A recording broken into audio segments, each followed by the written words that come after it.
বৰ্তমান সময়ত কৰ্মক্ষেত্ৰতেই হওক বা আন কোনো ক্ষেত্ৰতেই হওক আমি বহু ঠাইত বহু ব্যক্তি লগ পাওঁ আৰু বহু ক্ষেত্ৰত মত বিনিময় কৰিবলগীয়া হয়।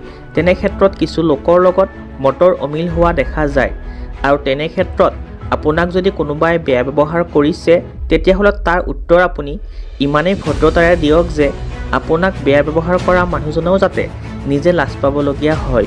কিয়নো যিজন মানুহে আপোনাক বেয়া ব্যৱহাৰ কৰিছে সেই মানুহজনৰ ক্ষুদ্ৰ মস্তিষ্কই হয়তো ঢুকি নাপায় বা বেয়া ব্যৱহাৰ কৰা মানুহজনৰ জ্ঞানৰ অভাৱ, সেইবাবে আপোনাক বেয়া ব্যৱহাৰ কৰিছে।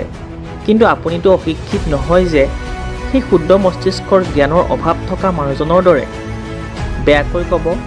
আপোনাৰ জ্ঞান আছে আৰু আপুনি এজন শিক্ষিত ব্যক্তি, সেয়ে আপুনি সকলো উত্তৰ শীতল মস্তিষ্কৰে সমাধান কৰক আৰু নিজৰ ভদ্ৰতাৰ পৰিচয় দিয়ক। ধন্যবাদ।